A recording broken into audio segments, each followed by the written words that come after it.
Shout out to Chargers Unleashed, Sebastian Joseph. They know the vibes. We outside. This is Chargers Unleashed podcast. Here are your hosts, Dan Wolkenstein and Jake Hefner.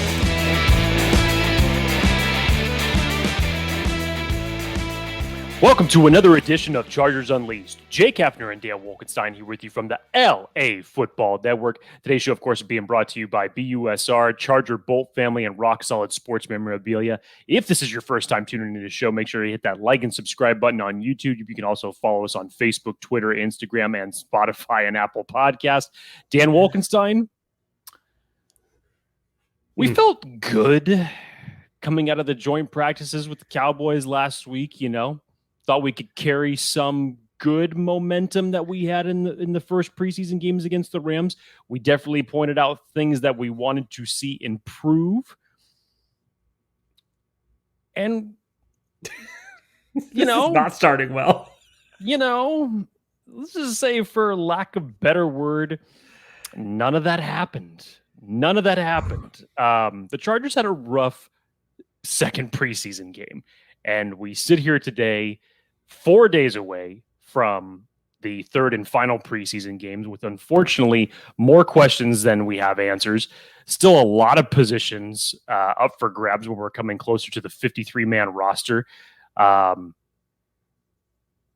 some injury concerns, Dan, that we really don't like at this part of the season coming up to the regular season week 1 matchup against the Raiders. Not the best type of vibes, especially in the Chargers Twitter sphere this weekend. And it didn't get much better today after hearing some of the news from Brandon Staley and some of the things that we hoped that we would get wrapped up heading into the third preseason game. But here we stand. I have a feeling, Jake, this might be one of those optimistic, pessimistic episodes, because the vibe you're giving me is like the world is crashing down on Chargers Twitter. Why you got to bury the lead like that and spoil the surprise? Because everyone would be surprised that you would be the pessimist and I'd be the optimist. Now, look, obviously, we're going to get into the 32-18. I don't want to call it beatdown. Let's just call it loss to the Dallas Cowboys. 2 special teams touchdowns. Really left a bad taste. Call it what it is. It was a humiliating loss. Cool. Starting us off with a bang. We're going to get into the press conferences afterwards. Mostly a disgruntled and a discouraged, I shouldn't say discouraged, but an upset, disappointed Brandon Staley post-game. Rightfully so. We had some good news on the injury front. Also had some bad news on the injury front, which we will talk through. But, you know, Jake, I got to ask, like, over under how many special teams touchdowns we thought we'd be giving up this preseason. And if I were to tell you before preseason, like 0.5, you probably would have been like, better well be under. I mean, I don't know. You would have said 3 games, better be under. I mean, yeah, I would definitely say it better be under. It's never something that you want to see give up. Let's just be thankful, if we're looking at one silver lining of this, that we are still in the preseason, because that was just flat out embarrassing. I hope Ryan Fitkin is going to hold this over the team's heads, not just for this week, but many weeks to come. And a nice little cameo coming in here on Chargers Unleashed. Little late. Oh, she was scared of that one. She's not used to the microphone. She's like, ooh, what is this? She was watching. See, she's upset. She is totally upset about the Chargers' loss as well. She wants nothing to do with this conversation. She is virtually, Dan, the physical embodiment of Chargers Twitter over the last 3 days. That could not have gone any better. Avery just killed it with that. Oh, man. I'll say, she was so excited. She was watching the Chargers with me on Saturday night. And, you know, she's doing tummy time. She's all excited. And you know what? Like, it just went from exciting. She looked back at you and she said, and this is the team that you're trying to get me to root for? The hell's wrong with you, Dad? Totally. Okay, but anyways, over, under. We would have hoped for the under. However, Chargers obviously went on the over. If you had that bet with the USR, you probably made some money. Hedging feelings, if you will, if you're a Chargers fan. But Jake, let's pay the bills real quick. BUSR, talk about it. Yeah, so if you guys aren't familiar with them yet, BUSR, Bet US Racing, or BUSR for short, is one of the largest and most popular sports and race books in the United States, one of the leading platforms for what they have going on. Plenty to bet on. If you are an avid sports bettor, they have it all. And right now, they are giving 100% bonus on your first deposit from $1 up to $1,000 plus 25 casino chips. They will match that bonus 100% of your first deposits for any new users and accounts that come in to sign up. They will be equal to that $1,000 max. So head on over to BUSR, find yourself some sporting events because, of course, with the NFL coming up, man, if you were betting on the MMA fights last week, you probably enjoyed yourself watching some of those. But definitely with all the sporting events that we have coming up here in the next several weeks, especially with the NFL getting underway, head on over to BUSR, tell them Chargers Unleashed sent you, and get that nice 100 bonus for any new users. It feels like it's one of those 401k matching that companies give you where like little bit. It's free money. BSR is literally giving you up to $1,000 if you want to match it to go have some fun. So Pretty go much. check out BUSR. Links in the description. All right, Jake, let's just get into it. So Chargers go into the game feeling pretty good. We found out that Loki Gilman wasn't playing. We found out that Nazir Adderley wasn't playing. Mark Webb wasn't playing. There was plenty of people that weren't playing. Yes. I don't think that there was any surprises of people that we, until last week, that we didn't think that were going to be playing, or there were any surprise people that were playing. No, I think everything was right on the money. Other than Nazir Adderley, who played week 1, didn't play week 2. I think that was only healthy. Yeah, I agree. So Chargers started off pretty good. Easton Stick started off pretty good. And then, I mean, look. Call what you want. No, okay. This episode's going about as well as the Chargers Cowboys game. Look, Dan kind of already spoiled it, okay? But let's just take a look at the watch here. If anybody had the over-under as August 22nd to when you would finally be seeing the sights of pessimistic Jake returning to this show, here we go. So if you're not familiar with pessimistic Jake, welcome. You may not like what I have to say during this show. For those of you who have not seen this side of Jake Hefner before, you may actually be amused for what I have to say and possibly agree with me. So one side of the coin or the other, I'm just going to tell it like it is and what I was watching during the game. Dan, of course, this has always been the dynamic of this show. Normally doesn't happen till regular season games when the Chargers either win or lose. And Dan is the other side of this coin. So this should be an entertaining 30 minutes or so about what we're about to get into. Okay, so let's just kick it off, Jake. So I'm gonna let you vent for a second here. Oh no, please. I will vent when needed, Dan. So your optimism, okay, is a good attempt to keep me grounded. Okay. I don't know if this is a hot take. I don't know if this is optimism, but I think this is just rational thought here for a sec.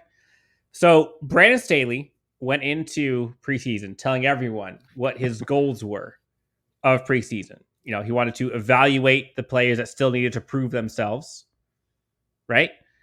And keep folks healthy. That was kind of the thing, and make the team as best as they could so they could turn the roster effectively.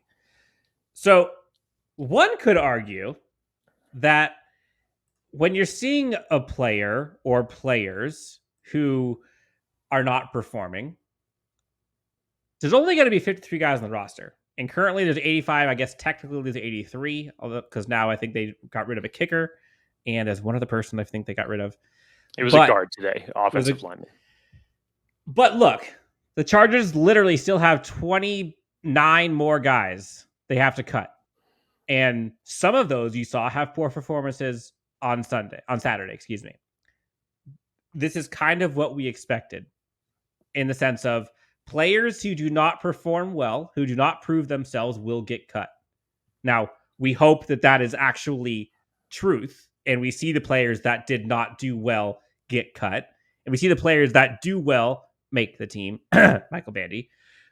But there were certain guys that we saw, i.e. on the offensive line, i.e. in the secondary, i.e. on defense up in the trenches, i.e. on special teams, that just didn't perform well and didn't take the opportunity and make the best of it. And in fact, kind of made the worst of it. So in a way, it's kind of making this Chargers team and the roster building or trimming easier. So if we just take a quick look, let's just get into it.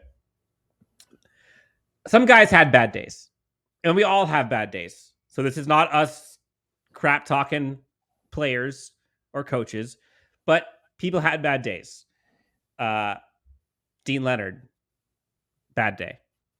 I would say Brandon Sebastian, bad day. I would say some of the offensive linemen, especially the tackles, bad day. I didn't hear anything from Jerry Tillery again. Folks had bad days. Wide receivers, Jason Moore, had a bad day. A lot of times, Jake, when you're looking for a roster that's trying to get trimmed down to 53, when it's this heavy, those are the things that can make or break you making the roster. And I fully believe that we will see some of those guys gone by this time Tuesday. So I think they have to trim it down from 85 to 80 on Tuesday. So don't be surprised if you see some of those names. Now, again, it makes it easier to trim down when guys don't perform. But I think the thing that probably frustrated Chargers fans the most, and you tell me if I'm off here, is that it kind of brought up those feelings that we've had from years past. Oh shit, here we go again with the special teams. Or here we go again, we can't run. Here we go again, we can't stop the run. We did do well on penalties, so I'll give them that. But this is why you're the optimist. But it felt like it had old vibes. And for as much as I get it, I think if you look at it in totality and in isolation, I think you could see specific players or specific plays that caused those. So that's kind of my overarching view. Yes, there was some crap that happened and it wasn't fun to watch. But also that's kind of necessary, and it's going to make the job easier for the coaching staff to trim the fat, if you will. That's an expression. It sucked. We didn't get to see much from the running backs. Half of that is because we didn't really get to see our offensive line, Julie, do anything good, and that in turn affected the running backs. Saw a lot of missed throws, saw a lot of drops, saw more missed tackles. And so it was a whole kind of, I get it. But again, it's preseason. The goal of the game is not to win the game. The goal of this is to evaluate talent and make decisions accordingly. And so if, I'm getting off my soapbox with this sentence, if Brandon Staley and team are evaluating talent appropriately, then I'm okay with it. But if they don't, if they keep people on the team that shouldn't be, then you got some problems. Okay. Let's talk about it. Here we go. Here we go. Let's talk about it. Yeah, popcorn. The best thing about this entire game, Dan, one of the few things, is that it was a preseason game. Okay?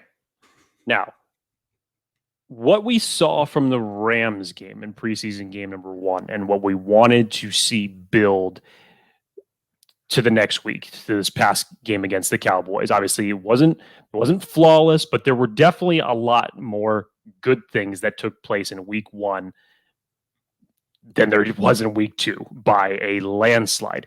Week 2, to me, if you really want to just take out the very few good pieces, okay, it was more individual performances as opposed to as a group and what they were able to do for the team. So, Josh Palmer, no surprise what he was able to do. A lot of people were bummed that he wasn't involved that much in the offense in the week 1 scenario because you had Chase Daniel that unfortunately just wasn't able to get him the ball in that week 1. He finally started getting more involved in the offense in this game, had a beautiful 18-yard screen pass for a touchdown, and then his night was done. Unfortunately, right now he's in concussion protocol, so hopefully I wouldn't have expected him to be playing in the final preseason game anyways, but hopefully he will just be rested and ready to go come week one against the Raiders. Michael Bandy, for the love of God, is making every damn case as to why the Chargers should be keeping a wide receiver 6 on this team. And I don't care if he can do the same things as the other wide receivers of this group, and that it may seem like a wasted space when you need talent elsewhere. These are the type of guys that have consistently contributed, and not just through 2 preseason games, Dan. We're talking about on a regular basis through training camp, what you and I have personally witnessed. That is a consistent producer. That is someone who wants it and who is doing his best to earn his spot on this roster. Zion Johnson, there were a few good individual reps from him. Other than that, and maybe with a couple other people, you had one play here, one play here. That is about nil. What I thought was hilarious, Dan, is that literally in the beginning of the game and just before halftime came up, Dan Fouts is talking about the coach's points as far as what Brandon Staley wanted to evaluate in this game. And it was evaluate the run defense, correct the missed tackles, and evaluate special teams, specifically at the gunner position. And literally every one of those bullet points by the time halftime came along had completely failed just by halftime. And I'm not even talking about the interception by Easton Stick. I'm not even talking about the strip fumble by Easton Stick. Literally everything that you could hope not to see in 4 quarters of a Chargers game happened in 2 quarters. So what? Just before halftime. So I'm gonna let you finish, but like, what does that say? Like, honestly. So, I mean, what does it say? I don't know, Dan. What my eye test was telling me is that the Cowboys were owning the line of scrimmage on both sides of the ball. They were making tackles, believe it or not. Whenever our wide receivers were catching the ball, their guys were right there to make a play. By the way, Izzy Mukwamu? I knew you were very happy about that. Sucks as the Chargers. One of the first player guests we've had on that show, and I know that just jabbed the knife into your ribs a little bit when you got to see him play. But I don't know what it is to say, Dan. I mean, obviously, again, you think about this in the grand scheme of things. It's a preseason game, and trying not to have too many people overreact. But at the same time, we all have to be conscious. These are not your starters playing, but Dan, this is coming off of a training camp where you and I were even saying it as far as talking about the depth of this team. And when you see depth pieces like this happening, and when you see repeat mistakes from one week to the next week, and we're talking about guys that are trying to make this roster and essentially be the insurance when, God forbid, injuries happen, and they will, unfortunately. These are the guys that you would expect when that moment comes, you need them to step up. So when we're looking at trends here, it's one thing if it's a bad week or a bad day, but you see trends here now consecutively for 2 weeks, some of whom for the same exact player making some of the same mistakes. Yeah, that's when your eyebrows have to get raised a little bit. And when it comes down to cut time, just don't make the mistake of sacrificing getting more bodies in for the better hopes of possibly getting better play at that position over someone who has consistently contributed and earned it. Just don't do that. Yes. Now, that's kind of where I wanted to go with this is, what to make of this. And I think that people are kind of blending 2 conversations together. And some of it, and the 2 points are like, is like the individual or individuals who are consistently making the mistakes and are put in opportunity to succeed but do not, versus like team trends, team philosophy, team disappointment, if you will. So like, for example, we saw players who did not play well in week 1. We hoped they play well week 2. When I heard Staley talk about those 3 things that were most important to him to look for during that game, in my mind, when I heard that, I immediately thought, all right, which players play those positions? Which players does that mean that they are focusing on with cuts? And so when I think gunners, like think about who was a gunner. Deane Leonard was a gunner. Deane Leonard also is on special teams and other positions. Also, it was in the secondary. He made the same mistakes he made a week ago. Made a horrible mistake on special teams, directly impacting a punt return for a touchdown. Special teams is where folks make their money. And if Brandon Sebastian, Deane Leonard, Jazir Taylor, Larry Roundtree, Joshua Kelly, like all these guys, like they have to perform there. And the ones who do not there are not making this team. They're just not. And so like I saw that as Brandon Staley like putting out a siren. Like if you see these guys do well, good for them. But if not, watch out. I mean, I appreciated Brandon Staley's response. I thought he did it in a very professional yet direct way when just looking at the full body of work. Obviously, he wasn't happy. None of us were happy to see that type of performance. And it was basically almost kind of a shot across the proverbial bow to say, look, we need people who can perform, was virtually his message. And these are opportunities that young guys, especially guys that are trying to get those last 4 or 5 roster spots and make their living on special teams to make the 53, that's where it has to be done. And again, it's not just from a special team standpoint. I don't want to take that away from anything else as far as the actual individual positions that they play, but still, for some of these young guys, for some of these depth pieces that you're trying to fill out the back end of this roster, that's where it's done.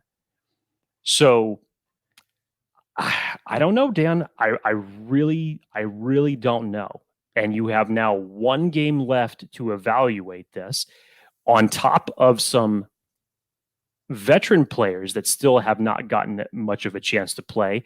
I'm now speaking of the Alohi Gilmans, the Mark Webbs, who both didn't play in Saturday's preseason game. I'm very worried about Mark Webb because he has not played in both preseason games as of yet. And they say for both he and Alohi that there is an outside chance of them playing for this Friday. It's very questionable as how it was placed in Brandon Staley's press conference today. So it's very unfortunate for a guy who has gained that much praise from this coaching staff. So you just kind of think in the back of your head where a few weeks ago we would probably consider him a slam dunk. It may not be that way anymore. And you just think, okay, well, who's going to step up to take that place? And when you think about the rest of the safety group, you really haven't seen anything yet. Long and the short of my long-winded response here, Dan, is that we were left with so many more questions than we had answers. I really hoped that there was going to be separation at certain positions where you would sit here today and say, okay, this person has the edge for that roster spot at this position group. Now, we've already kind of gotten that. Michael Bandy obviously has taken the lead at wide receiver 6. From the indications from practice today, as Daniel Popper reported out, that Trey Pipkins took all of the first team reps at right tackle today. So that could be an early indicator that he is going to be the right tackle come week 1. Brandon Staley did allude to the fact that they will have a decision on right tackle soon. Yes. And that very well may be it. Him and Storm Norton have been going back and forth with practice reps, even through the first 2 preseason games in terms of altering, and they've both had virtually the same amount of in-game reps. And to their credit, both of them have actually performed pretty on an even keel. But Dan, just the other roster spots, man, some of the other offensive linemen that are going to be crucial depth behind your starters on this team, especially in the secondary when we're talking not only corner, but safety as well. You were hoping for a little bit more separation given what you saw in week 1. And I just don't know what that's going to be now. I really don't know what these next 4 days of practice in the final preseason game are going to have. And the thing that really was tipped off, obviously Tom Telesco was in the booth and he did acknowledge that the Chargers are going to keep, like, once again, 3 quarterbacks. I don't personally agree with it. I know others don't. I understand that they have a rationale for how they want to do it. I'm just not one of those people that agrees with that philosophy, given what your team makeup is right now. And then we hear the news on Isaiah Spiller because unfortunately he got an ankle injury in this past game. And there is now questions that he may not even be ready for week 1, which now leads me to believe that that's going to force the Chargers' hands in keeping 4 running backs at least through the first week of the regular season, which is then going to sacrifice a roster spot elsewhere. So I'm not going to lie, Dan. I really don't know what these next 4 days are going to be have in store for this roster. And I think at the very least, it's made the decisions for this coaching group very tough and not in a good way come Friday, as far as some people that they're going to have to let go and who they're going to decide to keep based off of overall play. Kind of makes you nervous. It does. It does. Let's just get into kind of like the folks of the hot seat, right? Again, this is not us throwing shade at players. This is us just purely based on what our eyes showed us and what we've seen kind of from folks covering the team. Offensive line, Jake. We talked about, it seemed like both quarterbacks, but probably more so Chase Daniel, was like fighting for his life. And you saw guys like Foster Sorrell. You saw guys like Zach Bailey. I think Will Clapp was also in there a bit. Ryan Hunter had a rough night. Will Clapp, actually, for the record, gave up 0 pressures. So it wasn't terrible. It wasn't He also had 0 lanes for run blocking. Right. The running game as a collective unit, the offensive line was not able to do anything. When Easton Stick is your leading rusher with 24 yards, you have a problem. Yes. So offensive line, that was the issue. You'll probably see some guys miss the cut in that side. The one thing that I noticed, Jake, and we didn't really even get into like specifics, like Chargers gave up 2 special teams touchdowns. They had a strip fumble from Easton Stick. They also had interception that Easton Stick had. The offense, other than really Josh Palmer and Michael Bandy, that was kind of it. There wasn't much to get excited about. Easton Stick kind of had an up and down game. I thought Easton Stick actually looked pretty good in the pocket. I know some folks might disagree with that. I thought he did pretty good, all things considered. Yes, there were some negative plays, obviously, but his ability to kind of step up in the pocket, that was good. But that was kind of it for offense. On defense, like Chris Rumpf had a play. He picked up, I thought, right where he left off, and we all know that his roster spot is virtually secure. So it's good to see the jump that he's made from year 1 to year 2. You can obviously see that in his size that he has put on. And to me, he's been a guy that has consistently been getting better throughout training camp practices and has been evident through these first 2 games during preseason. So that shouldn't be a surprise. So we're all expecting him to be that edge 4, edge 3, whatever it is that you want to deem him as based on the other players on this roster.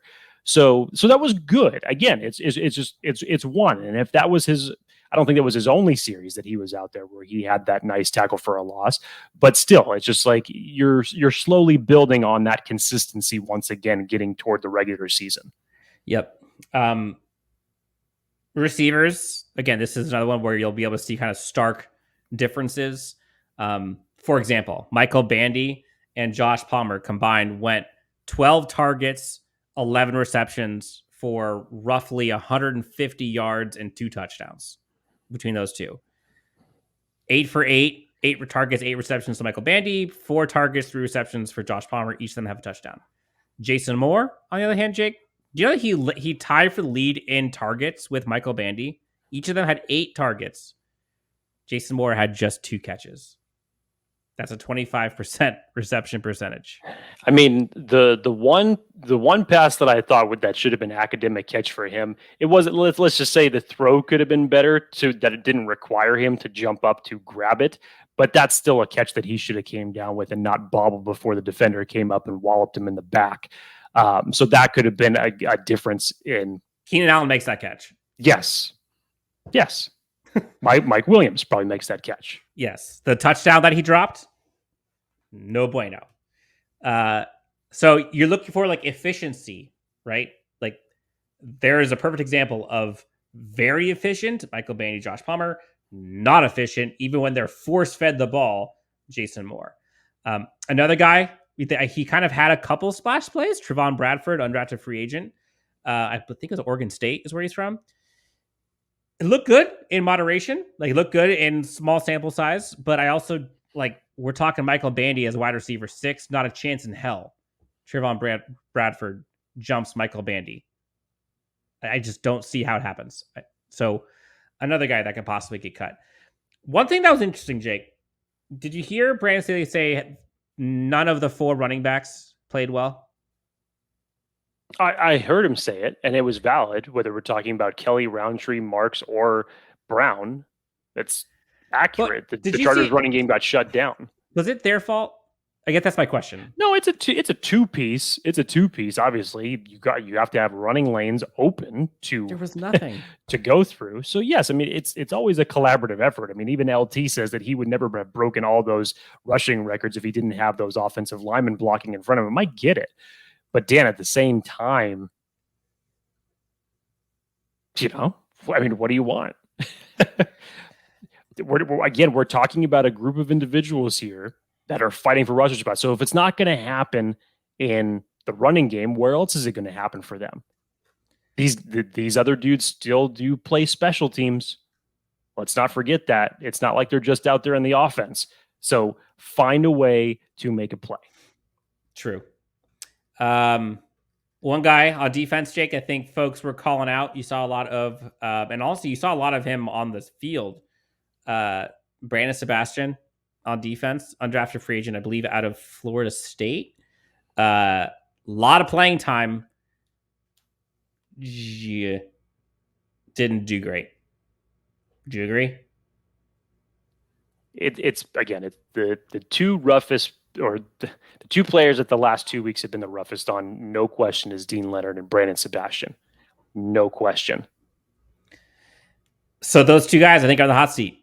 We really didn't get to see much in terms of really much pressure. I think the only sack that the team got was Joe Gaziano, who, even he might miss the team.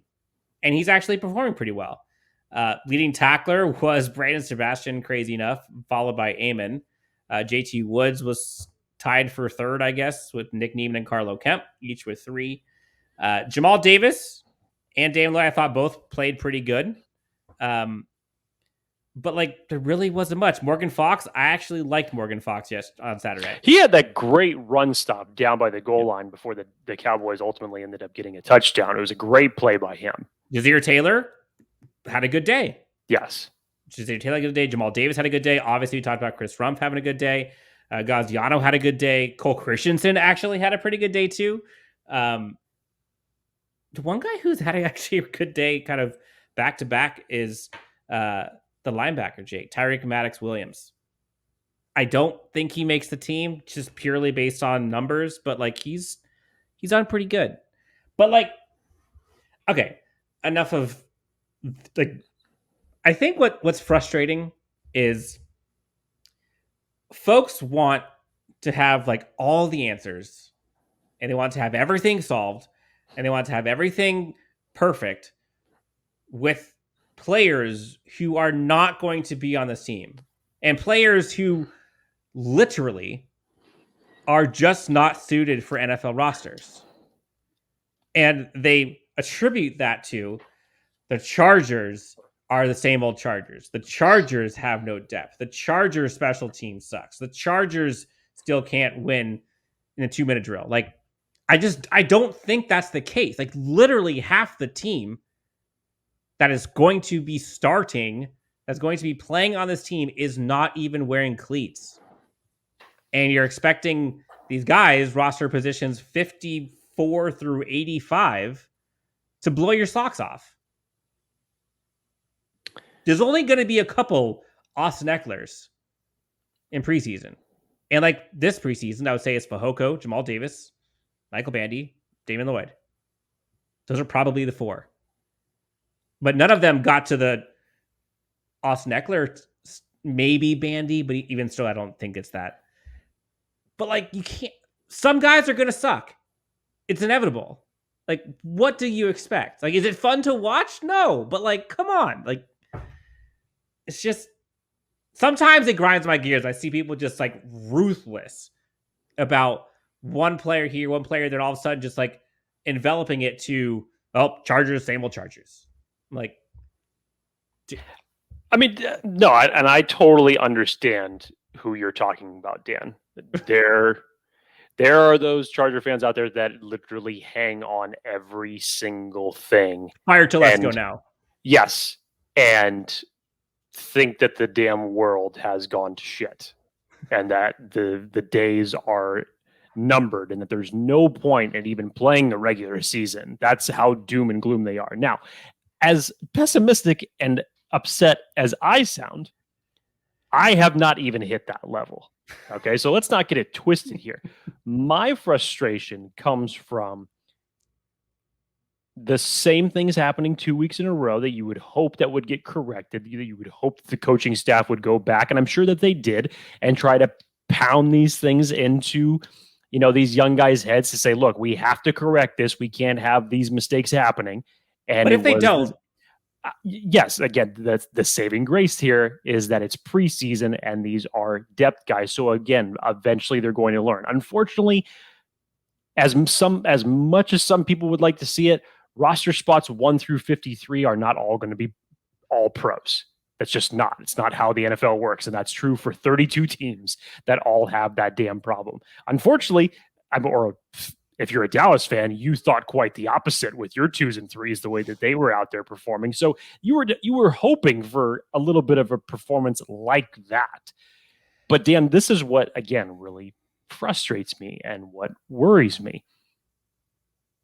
It's going to be when roster cuts ultimately happen. You're worried about like numbers 54 and 55 yes, and 56. And I'm talking about if the coaching staff is going to evaluate this and evaluate it properly, who are the guys who have consistently contributed in camp, guys that you have high expectations for, guys that when you get into the regular season that are going to be rotating in every now and again, can step up and contribute.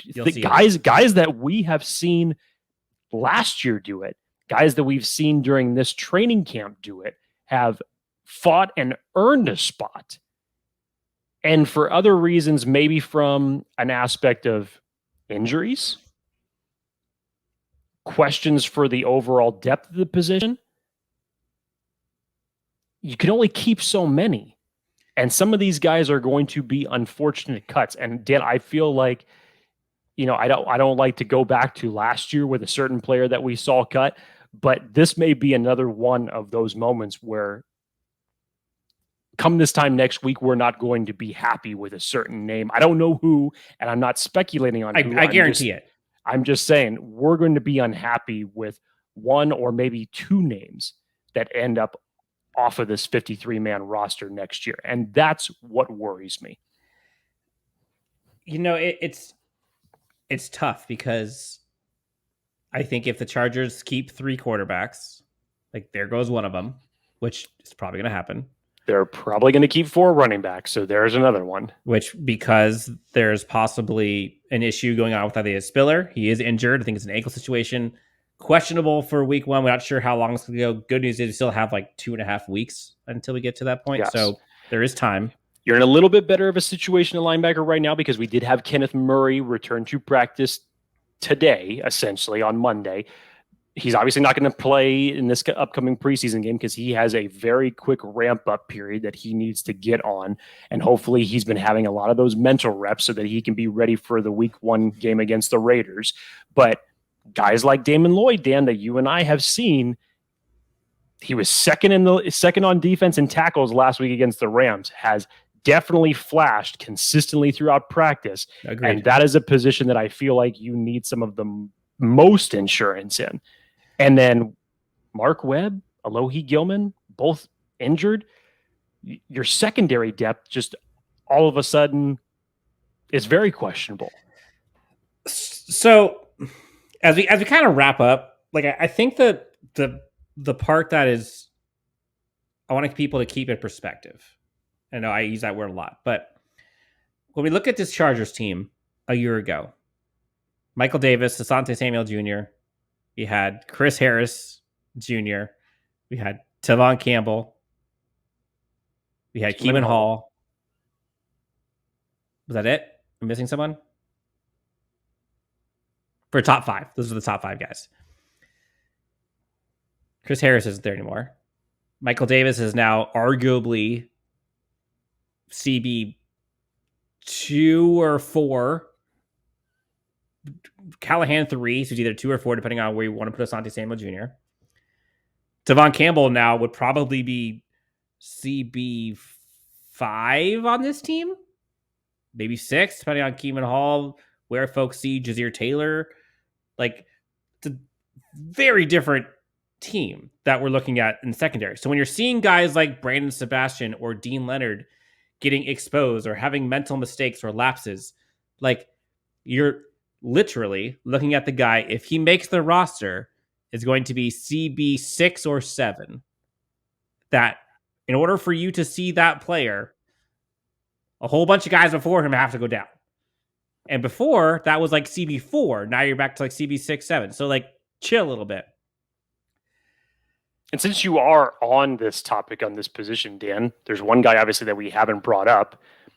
JC Jackson right now has an undisclosed injury that just completely came out of nowhere. So we know he was in the facility today. We know that his absence from practice was injury related, but we have no idea what it is. So he was in the facility today? He was in the facility. We do know that today. So hopefully it is nothing serious.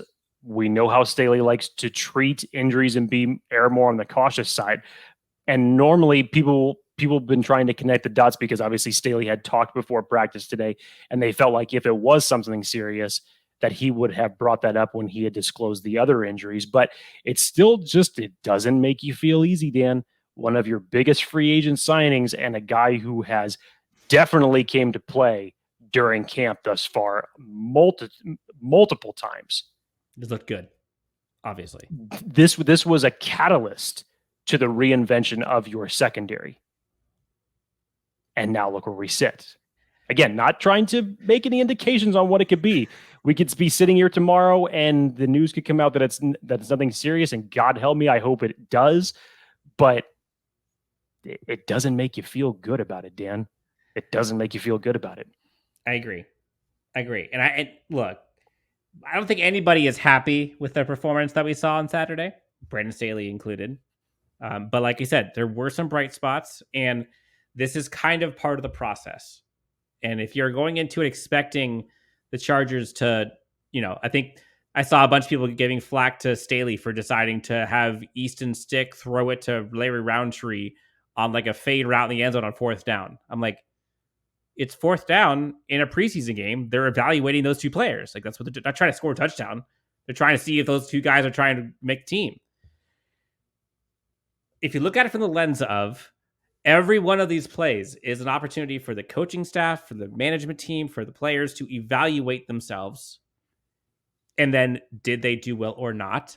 That should be right on the wall. Now, I think what people are afraid of, and this is, I think, alludes to what you're referring to, is in years past, it has felt to many that folks who have earned spots have been passed up for guys who have less earned their spot, but have more, it felt like, were given their spot due to either where they were picked, due to familiarity, due to folks liking them personally.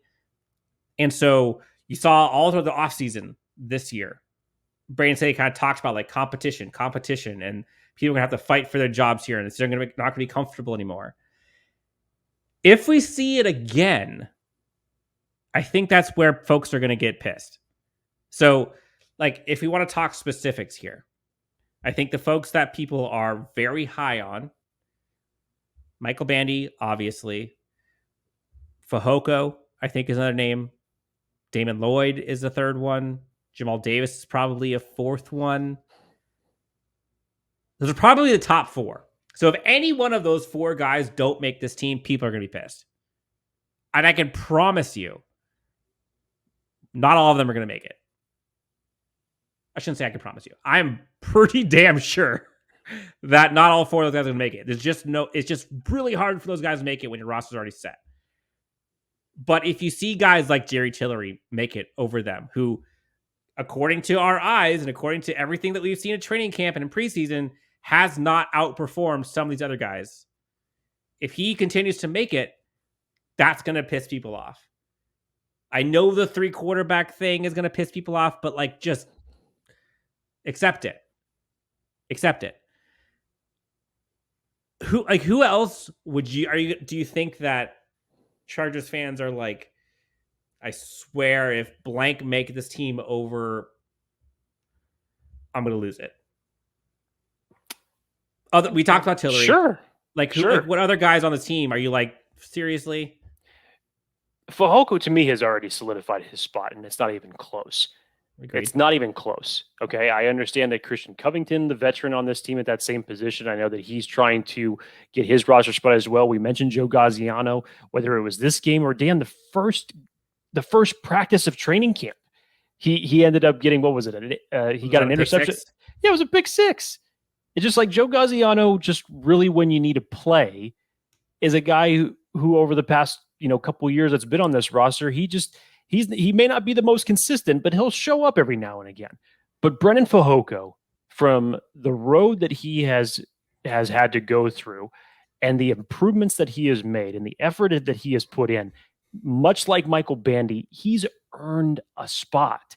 And for those of you who want to just go the analytic route, go to last year. And while the Chargers' porous run defense was absolutely horrible, Brennan Fehoko as an individual was one of the Chargers' best run defenders. And now he's trying to round his game into adding pass rushing elements to it. And his run blocking efficiency and stuffing its efficiency is still there. So to me, Dan, he should already be penciled in for the 53, much like Michael Bandy. I think Damon Lloyd is a little bit, to me, he rides a little bit more of the 50-50 spot where he's definitely shown out in practice. And again, what he did in the Rams game was very impressive. I was hoping that was going to translate again in the Cowboys game.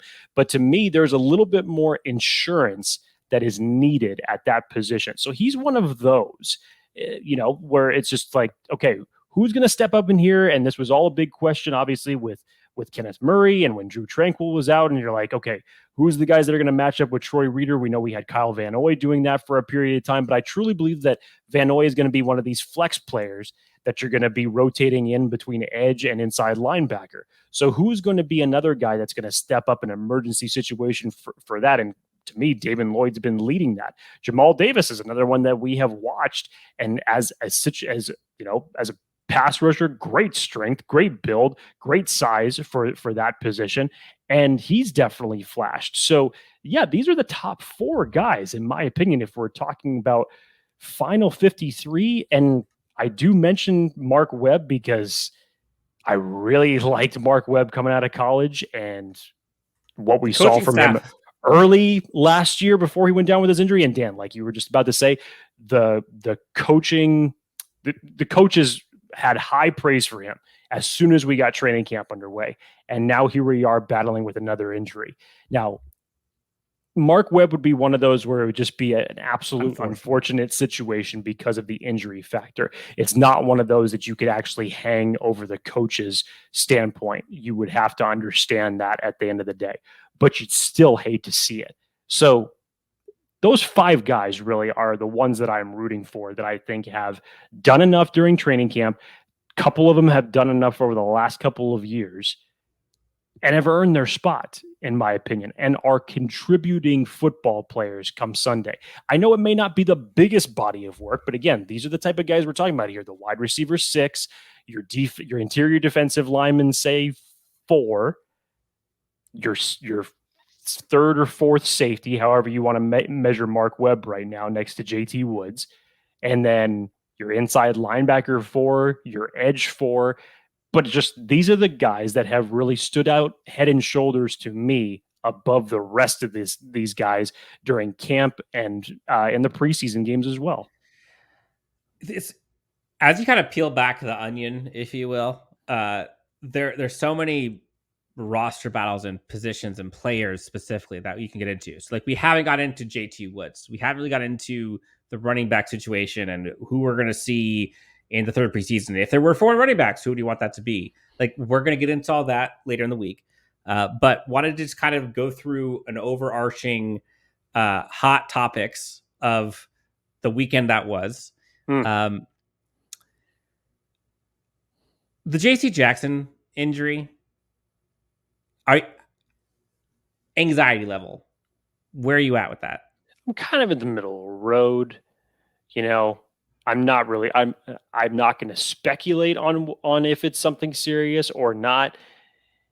You would just, this is the type of cryptic way that the Chargers have kind of gone about their business the last couple of years. And this is not even including Brandon Staley. This is in other coaching regimes as well. But you'd hate for this to possibly either be something very serious or something that's going to keep him out for an extended period of time. Anytime, if we're being honest. Yes.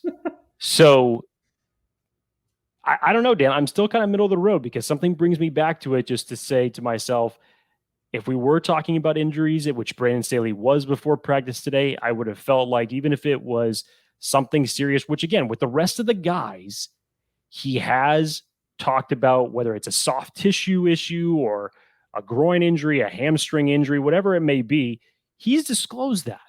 So is it a good thing that it wasn't disclosed, or is it a bad thing that it wasn't disclosed because they weren't sure at that point in time of what it was, and it could be something more serious? I don't know.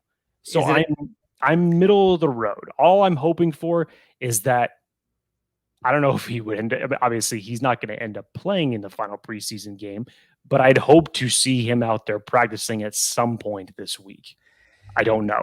Yeah, I do think I don't know. You can speculate and you can read into all the tea leaves as much as you want, and you can make connections at anything. But the fact that you did not necessarily witness or see anything in particular where he got injured during training camp against the Cowboys. Like, he looked pretty darn good against the Cowboys. Nor did he play during preseason. So, if something were to happen, in my eyes, either it was minor to where it wasn't talked about, or it was off the field. But then off the field, who knows what that could be? You've seen it happen with could have had bad Mexicans. You've seen it happen. So I don't know. So we'll get into more of that as we proceed. I believe the team has another press conference on a Wednesday, so we'll probably get more clarity then. But like we said at the top, more questions than answers, I think, came from this last preseason game. We'll see. But chill. I feel like there's a house on fire with Chargers Twitter today, and all the negativity is just raining down on everybody. But we'll get through it. Jake, anything else? There's been a lot of feelings in this episode. Anything else you want to tell friends, family, Chargers Unleashed, LAFB Nation before we head out of here for the evening? Just would expect a better game come this Friday against the Saints. final opportunity for some of these young guys to make their case that they deserve a roster spot on the 53 or even the practice squad. So let's see what happens. I'm just at this point now, given what has happened over the last 3 days, week one kind of needs to hurry the hell up and get here already. I would love to have been a fly on the wall, which maybe we'll see it on the next All In episode after this preseason game to hear what Staley had to say. That was not pretty. No. That could not have been pretty. No. So for folks who have not gone and seen it, All In episode 1 is out now. Go ahead and check it out. It's fantastic. For folks who have not seen the Manti Te'o thing on Netflix, highly recommend. So unfortunate that guy got such a bad rap. I feel bad for him, but it seems like he's kind of in a good place now.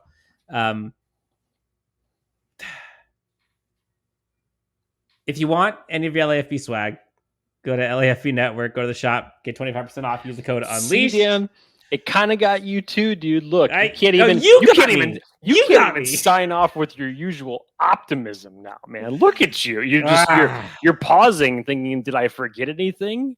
I know. Damn, was Jake right again? I have no idea. For Jake Hefner and his happy-go-lucky thoughts, you can find him at Jake T. Hefner. Myself and my optimism, you can find it dwindling at Dan W Sports tonight. Thank you guys so much for tuning in. Jake, love your optimism on the show. Well done, sir. The little tidbits that there are. It was good. You made me smile, and that's what matters. For Jake Hefner, Dan Wolkenstein here with LAFB Network and Chargers Unleashed, thank you so much. We'll talk to you next time on Chargers Unleashed.